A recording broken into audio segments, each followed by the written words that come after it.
Hi, I'm Kat, and today I'm here to give you some book recommendations. So this is a video that has been going around for a very long time, and that is that if you like this, then you'll like this type of recommendation. So I have a ton of books right next to me that I've read recently, most of them, and all of them I have found some type of equivalent. So let's get into it with the first book, and that is one of the most talked about and most popular since last year, and that is The Invisible Life of Addie Larue by Schwab. Now, I read this last year. It is one of my favorite books ever. I loved it.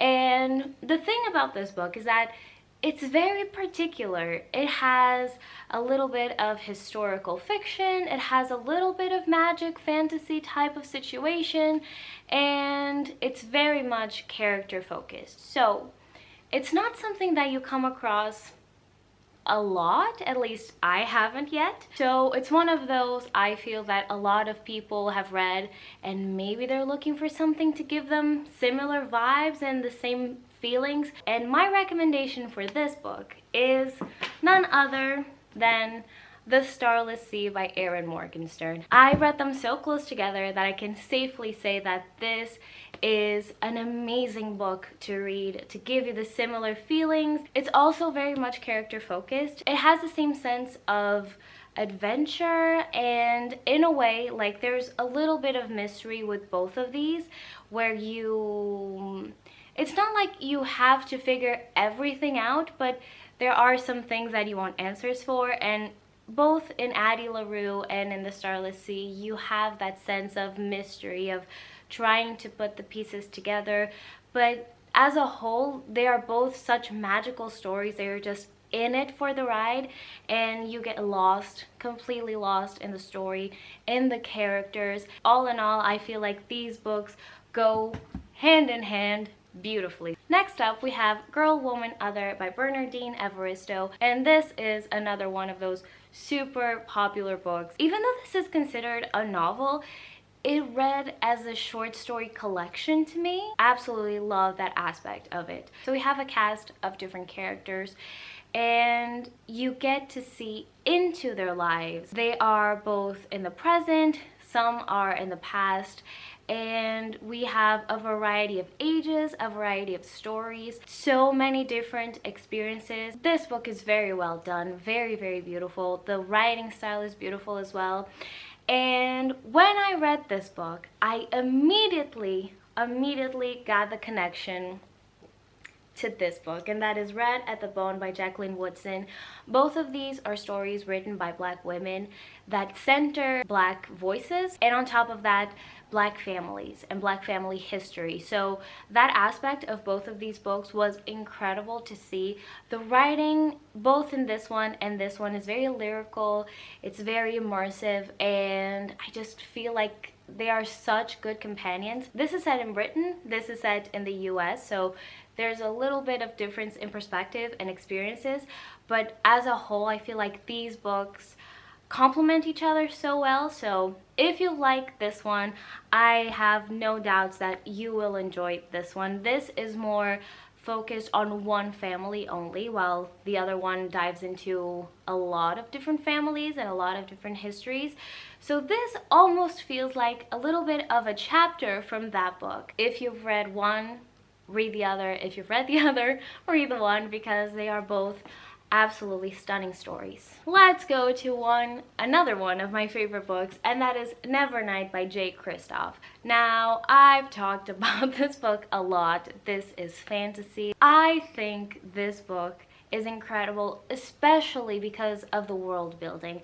There's a lot of plot twists that I love, but the thing that sets this book apart for me is the world building, how everything feels so real, how there's so much mythology and explanation for everything. This book is very famous for its footnotes.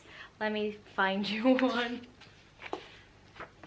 Like, this is a whole footnote, and some people don't like it. I enjoy them so much because it's all about the history of this world. So the same way that you have little tidbits of information about the place where you live, about your country, whatever, this is the same for this world. So it's absolutely fascinating the amount of work that J. Kristoff put into this story, but also into this world. The whole belief system, the whole mythology and religion in this book especially leads me to compare this one to this hunker, The Priory of the Orange Tree by Samantha Shannon. And hear me out. I don't know, once again, which one is more popular of the two, because I feel like both of them are underrated in a sense, but I've heard about both of them, so I don't know. If you read Nevernight, this is a trilogy, and I feel like in the last book you can see the comparison more clearly to this one.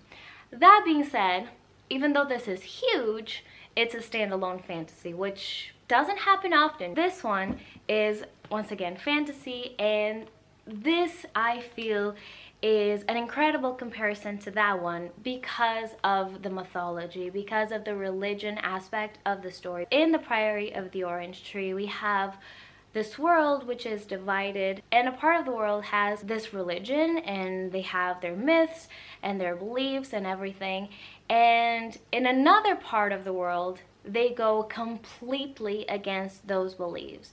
So I find it fascinating, that exploration in this story, the way that different elements, this story has dragons, so I'm very much talking about the dragons here. In a part of the world, dragons are considered to be evil and the worst possible thing to happen. They are cursed in a way. And in another part of the world, they are considered gods, and people worship them, and they do everything for these creatures. Obviously, this story deals with much more than that, but I feel like that aspect is so comparable in these two stories, especially, like I said before, once you get to the last book in the trilogy. I just loved how intelligent that whole process was to build these religions up and then tear them down a little bit so you can see what made them in the first place.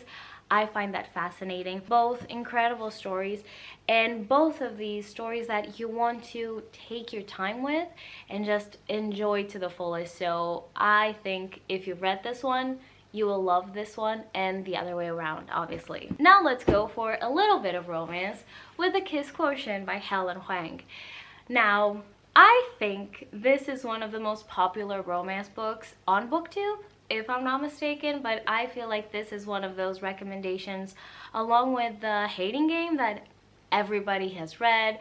It's on everybody's radar, and I love it very, very much. And the thing I loved most about this book was the dynamic in the relationship. I feel like usually there's a lot of miscommunication, and while there is a little bit of that here, it's much more a sense of pining for each other, like one character pining for the other, and both of them being in love but not being sure of the other person's feelings. I love that so much that I have a couple of different books to recommend. First of all, obviously one of my favorite books of all time, Take a Hint, Annie Brown by Talia Hibbert. This is Friends to Lovers, and it's just one of the most beautifully written romances, one of the best stories I've ever read. I love it so much. I love both of these, but this one is just, it has my whole heart because it's so well done. If you love the fact that these characters are obviously so smitten with each other and they just don't say it straight out, that is in both of these. If you love the fact that the love interest is very understanding, both of these have this. People who are prepared to compromise, to go out of their ways to understand the other person. I mean, if you've read one, you absolutely need to read the other, and the other way around. And if you like this one in particular, because of the communication aspect, how in tune our male love interest is with his feelings, with everything when it comes to like psychology and the way that he's in tune with his feelings, with his partner's feelings, I have to recommend the Undercover Romance. I feel like in this series these are the most comparable in terms of the romance. We have one reluctant partner and the other one who is just so ready for a relationship. So I feel like these two are just, even though this is friends to lovers and this is enemies to lovers, the way the relationship evolves is so similar. But that being said, the first one, the Bromance Book Club, deals a lot with the talk of communication. So I feel like these two by Lisa K. Adams, if you like Take a Hint, Annie Brown, you'll probably love these. And if you love these, you'll also love Take a Hint. All of these have incredible main characters. All of these have a very interesting discussion about relationships, about communication especially. And all of these have very funny elements. So as a whole, if you read one, check out the others. Next up, we have another one of my favorite books ever, With a Fire on High by Elizabeth Acevedo. If you've read this one, I think you should pick up this one. This is A Cuban Girl's Guide to Tea and Tomorrow by Laura Taylor Namey. Both of these books have such incredible stories, such incredible main characters. The immediate comparison between these two books is that both of our main characters love cooking. Both of them, and they talk about it at length, so you feel very, very hungry reading both of these books. But on top of that, both of these books talk about family.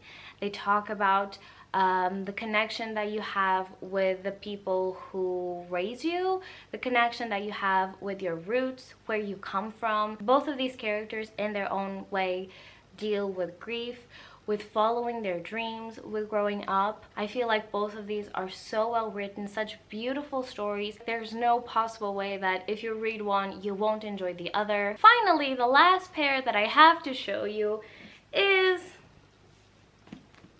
City of Bones. Now, this is one of my favorite books ever. This is one of my favorite series ever. And I feel like people are always trying to find the next best thing after they've read this one. Just like Twilight. It's one of those that whenever something resembles this in a way, it's called like the next City of Bones, the next Twilight, the next this or whatever, the next Throne of Glass. You know? And I feel like I found one of those. Legendborn by Tracy Deonn.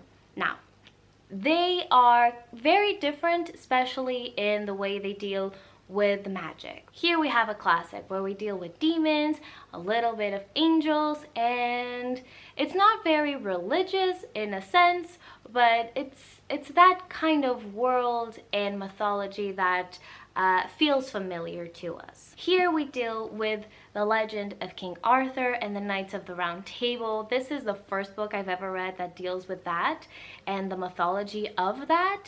But both of these are urban fantasy.